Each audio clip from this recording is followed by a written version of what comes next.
It's been 3 days since I first unboxed and set up the Galaxy Z Flip 5, and honestly, I'm enjoying this a lot more than I thought I would, but it's not about its hiccups.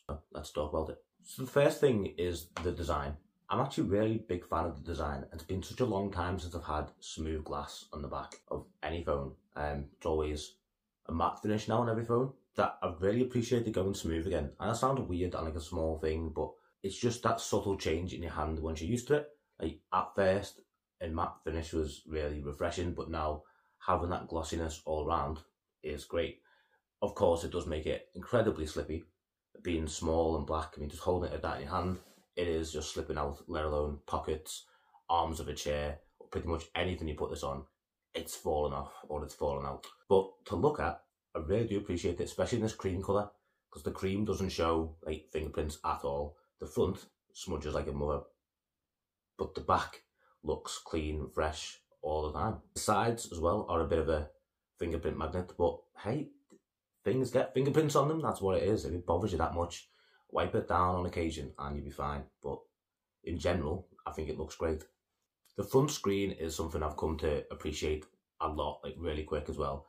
Having information on that front display, access to notifications, really does take this experience to the next level. Now, this was the thing that made me change my mind about the flip phones. Like, the small pill-sized screen was just not, it was pointless. Then a little bit bigger, started to see the value, but now I think there's a lot of value to having this small screen here. A lot of people criticise the fact that you can't use all apps on there. And there is a workaround with GoodLock, which I've not gone into because I appreciate what Samsung are going for with the minimalism on the front screen.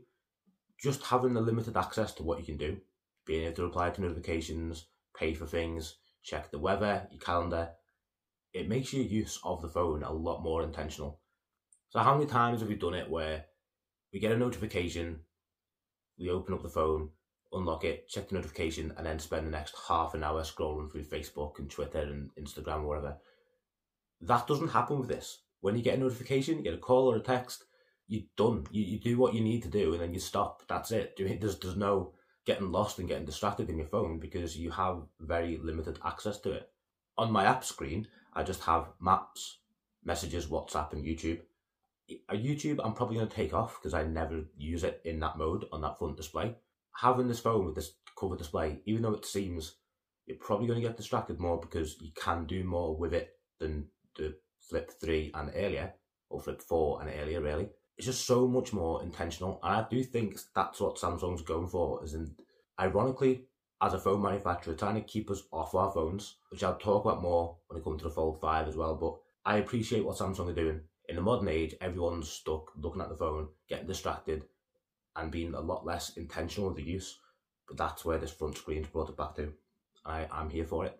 In terms of the hinge, I'm not 100% sold on this, which is weird because the hinge on the Fold 5 feels incredible, and obviously it's the same technology in there, but there's a little bit here, just there, where it kind of feels a bit weird. It's not quite a creak. It's silent, but it kind of jolts a little bit and it feels a bit loose just there. I don't know if you can see that, but everywhere else is pretty solid. Strange. But that said, you are able to open it in pretty much any angle you want to. And I say pretty much because past a certain angle it's pointless, even though you can open it to like a 175-degree angle if you want to. There's no point in that, because if you have your phone on a desk and it's open like that, it's just toppling over and it's just rocking like a seesaw. So why people talk about the fact you need to be able to do that, I don't know. Pretty much need it between two angles really, between that and that really, that's about it. Maybe that if you're doing it in tent mode, but that's all you need. So the whole it can open to any angle, great, that is engineering brilliance, but do we need it? Probably not. So I'm happy with the hinge, apart from that little wobble. After years of being a Fold user and a Note user before that, and even an iPhone Pro Max user, having this is just brilliant. And I enjoy using a big phone, but when it comes to putting phones in pockets, in bags, or even just holding it in my hand, this is the one. This just feels good. As some people have said, it's a little bit gay, but what's that even mean? It's a phone, right? I enjoy having the lightness, the smallness of it, just being able to just chuck it in my pocket, the jacket pocket. any kind of pocket. Not as bad as with women who have really small pockets, but I imagine if you are, this will just feel brilliant compared to trying to get a normal slab phone in your pocket. That actually will go into your jean pocket, ladies, so enjoy. And then you've got the full-size phone when you need it as well, which, yeah, brilliant. One weird quirk about the form factor, obviously with having the screen on the front, there's nowhere for NFC, so it has to go in the back. Now, when I'm paying for things, I do tend to just pay with it closed because it's just easier. Holding it like that and just boop, easily done. But if the phone was open and you wanted to pay, so say you're doing your banking first, transferring money or selecting a card, whatever you're doing, and then it's because it's at the bottom, it just feels kind of unnatural to be like this to pay for things. So with a normal phone, it's usually near the top or in the center at least. You just hold it like that, and yeah. But I don't know, it just feels strange to have it in the bottom unless you've got it closed. Just a weird little quirk that most people won't even think about. But I don't know, I just find it strange being at the bottom of the phone. I'd probably be more likely to flip it round and hold my phone like this, do what I need to do, flip it, tap it, just because tapping that way seems more natural than... Even though as a fold user, I love the form factor more because it gives you a lot more practicality with the flex mode. Flex mode is still applicable here. Mr. Who's the Boss talked about watching YouTube like this just seems pointless, and I think he actually said it's impossible to watch videos that way.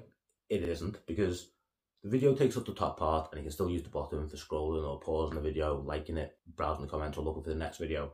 It is definitely still possible to use, and the whole it's too small to watch doesn't make sense. Like, people celebrate and enjoy the fact you can have picture-in-picture, which is a lot smaller. If you're on a slab phone and you have the YouTube video minimized, or you have the YouTube app minimized and you have picture-in-picture mode on, that's a lot smaller than what you get on here in the flex mode. So despite the fact that, yes, flex mode on the Fold has a lot more use cases, this still has great use cases. Now, just say sitting on the desk, scrolling through things using like the laptop mode, video calls, taking pictures, taking videos. There's definitely a lot more that you can do with flex mode than you could do on a standard phone. And that to me is the benefit of a folding phone. If there's no benefit to it, what's the point of it folding? If it's just a large phone that folds up and goes in your pocket easier, very niche, should be a lot cheaper. But because of the software, there's a lot more going on, and that's the genius of it for me. Obviously, one of the things that gets advertised is using it as a creator. This is where the software kind of falls apart for me, because when you see this phone advertised, it's usually at like Instagram models, and you can put your phone down and film a TikTok, and that's great. But I think Samsung have kind of forgotten that creators also film in landscape, like this, for example. Unless you're filming it this way, which is the same with most phones, this will film landscape and this will film portrait. And again, most phones do that, that's fine. But when the whole thing with the phone is, hey, you can set it down as a tripod, I feel like there should be some kind of software workaround where you can switch between landscape and portrait. Because, for example, if I wanted to film a video like this, just impromptu, maybe I'm out to the cafe or something, put the phone down and film a quick video, I can't do it. It's really weird because you have to put the phone down that way, and then you lose the whole benefit of being able to change the angle of it, which you can do in this way. Again, for most people, probably won't affect them. It's a small thing. I just would like to see some kind of workaround to make it easier to film landscape video. The other issue with recording video, that's great because you're using the better quality cameras and you can even see a preview of the video that you're filming. However, the microphone placement makes it weird.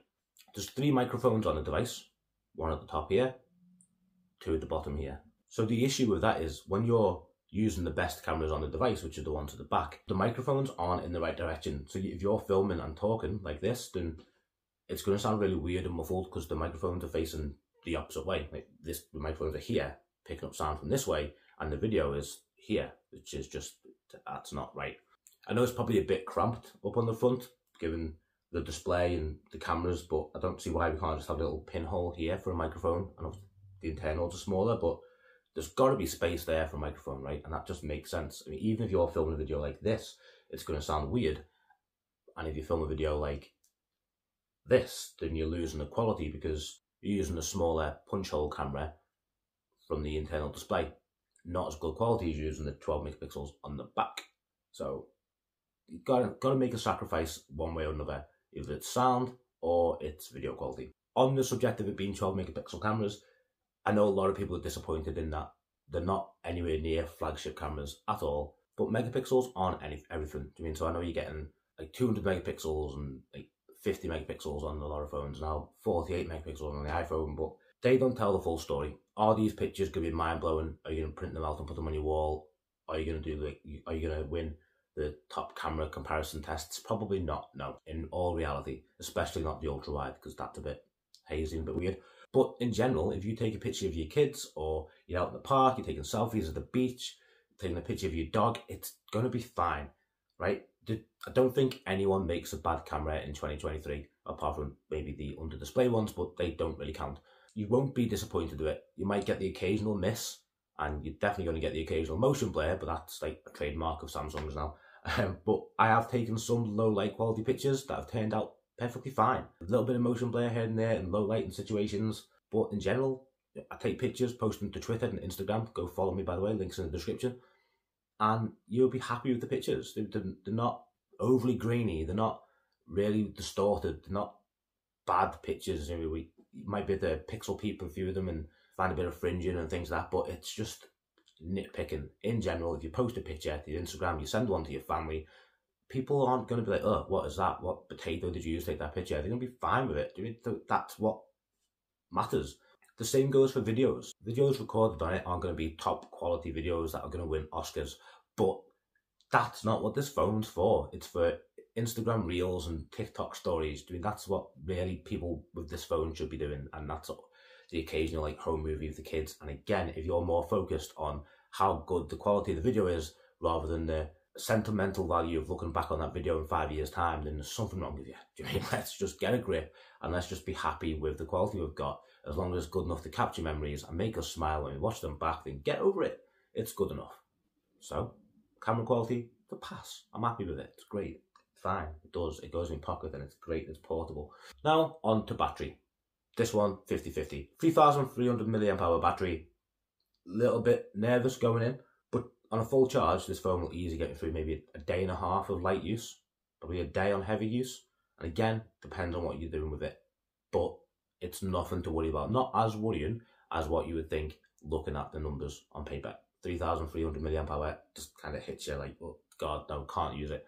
But the Snapdragon 8 Gen 2 is the saviour here, because standby, great. You take it off charge and it's barely just going to trickle down, which finally, I'm alright. Like, iPhone users for years have been bragging about how they can leave the phone overnight and it only loses a couple of % battery, but Android phones have always been losing masses of battery in standby. Those days are gone now. Not gone, but they're going away. So it does get through a long time. You don't need to worry about it. Unless you're a heavy user. Again, probably should go for a different phone. If you're a heavy user, probably not the phone for you. But if you're a heavy user, you probably are going to charge it more often, which is where the next issue comes in. Samsung, if you're going to give us such a small battery, please can we have fast charging, because this takes forever. I don't know what the reason is why this is only 15 watt charging when everything else you say is fast charging goes up to 45, which isn't even fast in 2023. Everyone else is doing 60 plus. This just takes too damn long. It's only a small cell and you just want to get it to 100% and go. It should be 100% in 45 minutes, let's be real, but it isn't, and that's annoying. The whole design of the phone just screams, I'm an on-the-go person. But you're not on the go because you're going to be waiting on the charger forever. If you're an on-the-go person, you want to plug it in for 15 minutes and then know you've got 8 hours worth of battery. And that's not a lot to ask. I do think maybe, possibly, they could get a bigger battery in here. There might be, like, millimeters make a big difference when you talk about battery size. There might be a few millimeters where they can squeeze a bigger battery. I don't think they want to because the charging's slow.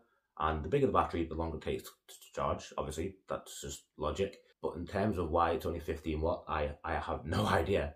Please, can we have something a bit faster than the Flip 6? Because it's needed. It really is. And again, I think the whole experience of the front screen is another reason why the battery doesn't drain so fast, because you do spend a lot of time on your front screen. Any other phone, you'll light up the whole screen, like that whole beautiful 6.2 inch display or whatever size you've got, just to check notifications. And most of the time you check them, you swipe them away, you're done, but then you move on to the next thing.